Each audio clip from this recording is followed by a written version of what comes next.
ہمارے پیارے آقا حضور سرور کائنات صلی اللہ تعالی علیہ وآلہ وسلم نے ارشاد فرمایا، الصوم جنۃ، روزہ ایک ڈھال ہے۔ آپ نے سابقہ ادوار کے اندر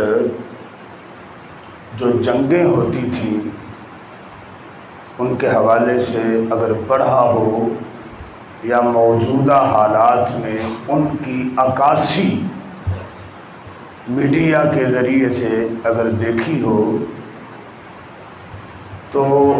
مجاہد جو ہوتا تھا اس کے ہاتھ میں ایک چیز ہوتی ہے کہ جب دشمن کی طرف سے تیروں کی برسات کی جاتی ہے تو وہ اس چیز کو اپنے ہاتھ میں پکڑ کے اپنے آگے کر لیتا ہے اور وہ چیز تیر کو بندے تک پہنچنے سے روکتی ہے۔ وہ چیز جو مجاہد نے اپنے ہاتھ میں پکڑی ہوتی ہے اسے ڈھال کہتے ہیں۔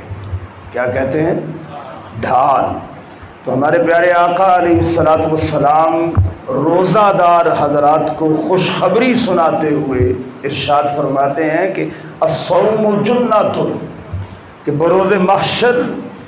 جو مسلمان دنیا میں روزہ رکھتے ہوں گے اور روزے دار رہتے ہوں گے اور ماہ رمضان المبارک کو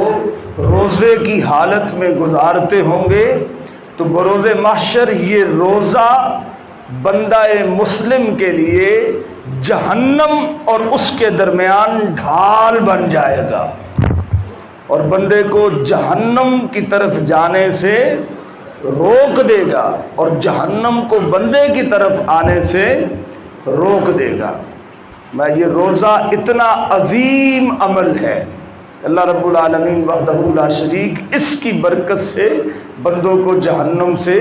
آزاد فرما دے گا اور جہنم میں نہیں جانے دے گا۔ تو روزے کا ایک اخروی فائدہ ایک یہ ہے۔ دوسرا فائدہ ہمارے پیارے آقا حضور سرور کائنات صلی اللہ تعالی علیہ وآلہ وسلم ارشاد فرماتے ہیں، ایک روزہ الصوم والقرآن، یہ دو چیزیں، ایک روزہ اور دوسرا اللہ رب العالمین کی عظمتوں والی کتاب قرآن مجید فرقان حمید، یہ دونوں چیزیں اللہ کی بارگاہ میں شفیع اور سفارشی ہوں گی۔ یعنی ماہ رمضان المبارک کی مقدس گھڑیاں جو روزوں کی فرضیت کی صورت میں بندہ ادائیگی کے ساتھ گزارتا ہے اور روزہ رکھتا ہے اور روزے کے آداب کو بجا لاتا ہے اور روزہ اس طریقے سے پورا کرتا ہے جو روزے کے تقاضے ہوتے ہیں، فرمایا کہ یہ روزہ یعنی ماہ رمضان المبارک جو ہے یہ اللہ کی بارگاہ میں بندے کے لیے شفیع اور سفارشی بن کر بروز محشر اللہ کی عدالت میں پیش ہوگا اور اپنے اس بندے کے لیے جس نے اس ماہ مقدس کا احترام کیا ہوگا اور اس ماہ مقدس کو روزوں کی حالت میں گزارا ہوگا، یہ اللہ کی بارگاہ میں جا کے اس کے لیے سفارش کرے گا اور کہے گا کہ یا الہ العالمین، یہ بندہ میرا بڑا ادب و احترام کیا کرتا تھا اور بڑے اہتمام کے ساتھ میرے مہینے میں روزے رکھا کرتا تھا، لہٰذا میں آج تیری عدالت عالیہ میں اس بندے کے لیے سفارش کرتا ہوں، لہذا میری سفارش کو اپنی بارگاہ میں قبول فرما لے اور اس بندے کی بخشش اور مغفرت کا پروانہ عطا فرما دے۔ اور حضور علیہ الصلوۃ والسلام فرماتے ہیں کہ جب رمضان المبارک اللہ کی بارگاہ میں بندے کے لیے سفارش کرے گا تو اللہ تعالیٰ اس ماہ مقدس کی سفارش کو رد نہیں کرے گا بلکہ فی الفور اس ماہ مقدس کی سفارش کو اپنی بارگاہ میں قبول فرما لے گا اور اس بندے کے لیے بخشش کا پروانہ جاری کر دیا جائے گا۔ اور دوسرا قرآن کے بارے میں فرمایا، اسی طریقے سے قرآن یہ بھی اللہ کی بارگاہ میں ہمارا شفیع اور سفارشی ہوگا، لیکن کس کا؟ جس نے دنیا کی زندگی میں قرآن سے محبت کی ہوگی، جس نے دنیا کی زندگی میں قرآن پاک کو اپنے سینے سے لگایا ہوگا، اور صبح و شام جب جب اسے وقت ملتا ہوگا وہ اللہ کے قرآن کی تلاوت کرتا ہوگا۔ تو تلاوت قرآن کرنے والے کو یہ اعزاز دیا جائے گا کہ یہ جو قرآن سے دنیا میں محبت کرتے ہوں گے، کبھی پڑھتے ہوں گے، کبھی تلاوت کرتے ہوں گے، کبھی اس کا ترجمہ پڑھتے ہوں گے، کبھی اس کی تفاسیر کا مطالعہ کرتے ہوں گے، غرض یہ کہ قرآن پاک سے بالہانہ محبت کرتے ہوں گے، تو یہ قرآن پاک بھی اللہ کی بارگاہ میں جا کے اس امتی کے لیے سفارش کرے گا۔ اور میرے آقا علیہ الصلوۃ والسلام فرماتے ہیں کہ اللہ رب العالمین اس کی سفارش کو بھی اپنی بارگاہ میں قبول فرمائے گا۔ اور قرآن سے محبت کرنے والوں کے لیے یہ خوشخبری ہے کہ قرآن کی سفارش کے ذریعے سے اللہ رب العالمین وحدہ لا شریک انہیں جنت میں جگہ عطا فرمائے گا۔ یہ دونوں چیزیں یعنی ان کا یہ اخروی فائدہ ہے۔ دنیا کے اندر تو جو فوائد ہیں سو ہیں نا، لیکن اخروی یعنی آخرت کے اندر اللہ رب العالمین انہیں یہ فوائد عطا فرمائے گا۔ اور ہمارے پیارے آقا حضور سرور کائنات صلی اللہ علیہ وسلم نے روزہ داروں کے لیے مزید خوشیوں اور فرحتوں کا اعلان فرماتے ہوئے ارشاد فرمایا کہ للصائم فرحتان، کہ روزہ دار کے لیے دو خوشیاں ہوتی ہیں۔ کتنی خوشیاں؟ دو خوشیاں ہوتی ہیں۔ فرمایا فرحۃ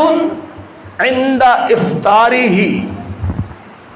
ایک خوشی تو اسے اس وقت نصیب ہوتی ہے جس ٹائم وہ اپنا روزہ افطار کرتا ہے، یعنی صبح سے لے کر شام تک جب وہ بھوکا اور پیاسا اپنا سارا وقت گزارتا ہے، اور پیاس کی شدت جو ہے وہ اپنی انتہا کو پہنچ چکی ہوتی ہے، اور افطاری کے ٹائم جب بندہ دسترخوان پہ بیٹھتا ہے تو ٹھنڈے ٹھنڈے اور میٹھے میٹھے مشروب جو اس کے لیے پڑے ہوتے ہیں، اور وہ جو ہی افطار کا اعلان ہوتا ہے وہ مشروب پکڑ کے جب پیتا ہے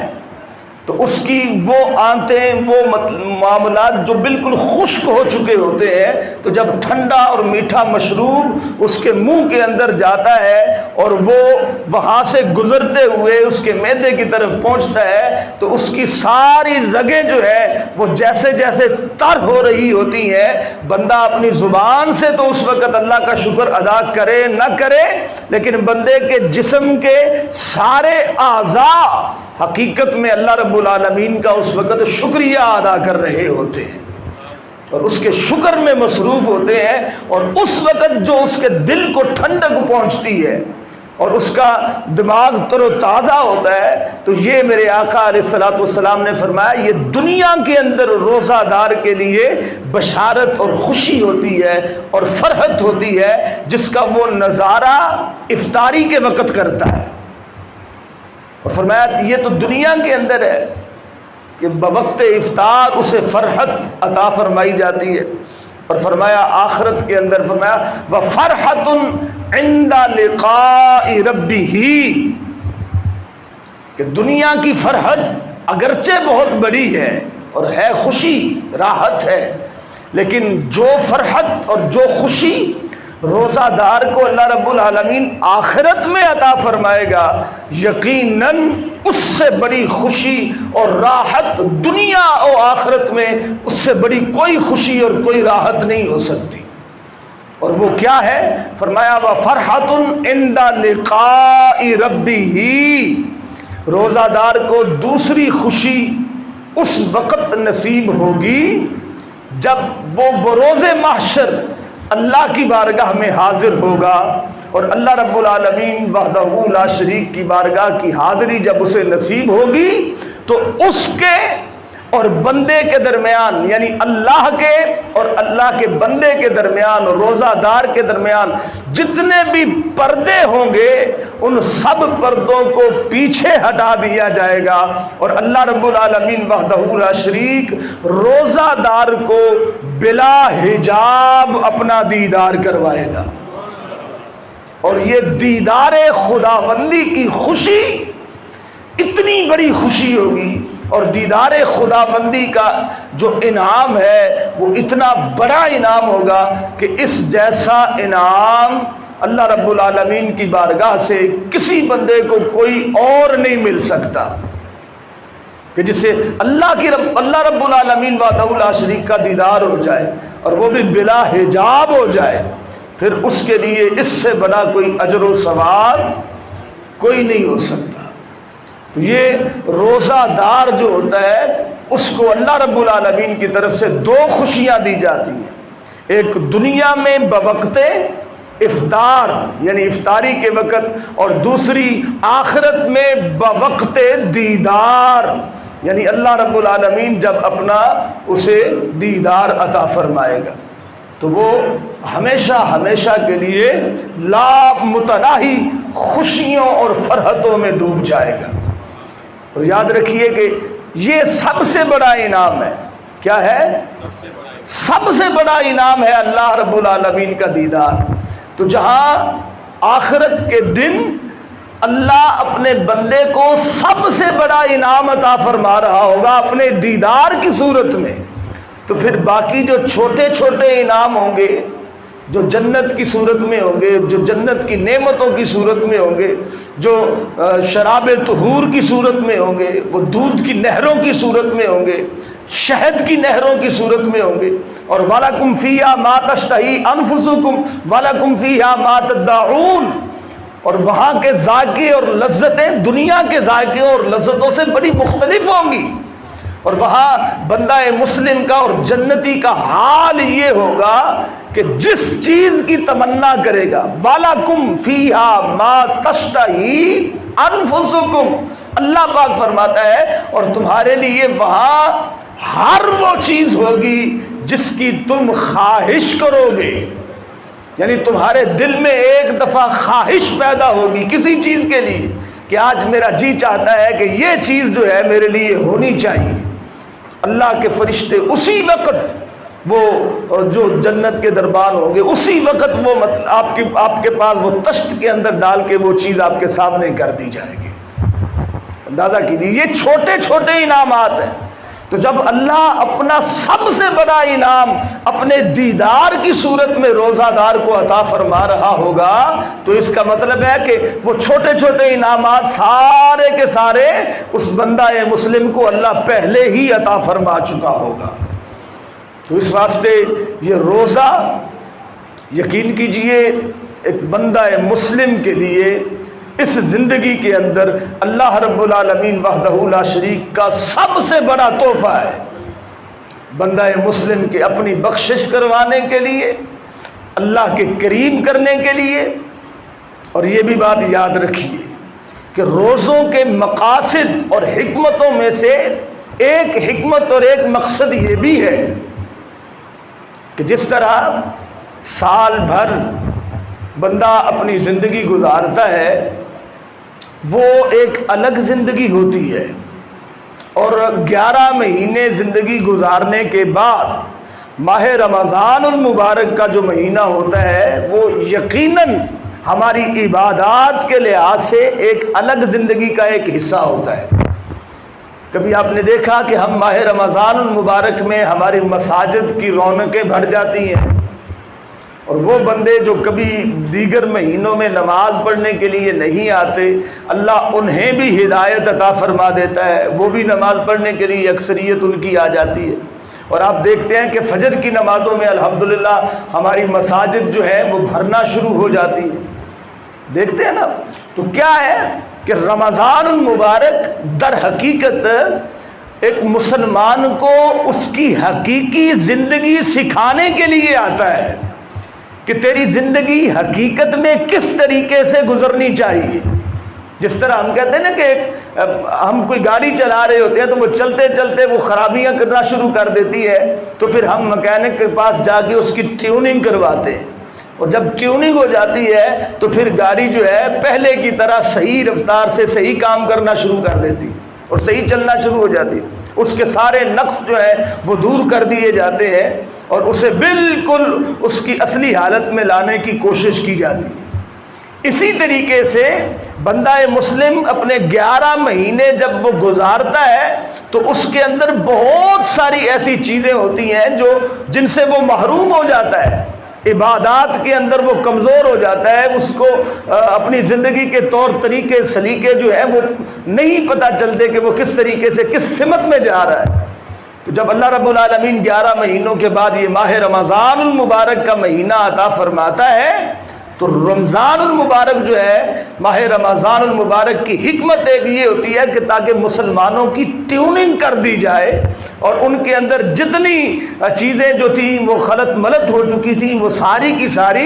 درست کر دی جائیں، اور جس طرح گویا یہ اللہ کی طرف سے سبق اور درس ہوتا ہے کہ اے میرے بندے، جس طرح ماہ رمضان المبارک کے اندر تو تہجد کے وقت اٹھتا ہے اور 2 رکعت یا زیادہ کم و بیش تہجد کی نماز پڑھتا ہے، پھر اس کے بعد پھر تو روزہ رکھتا ہے، پھر تو نماز فجر با جماعت ادا کرتا ہے، پھر اس کے بعد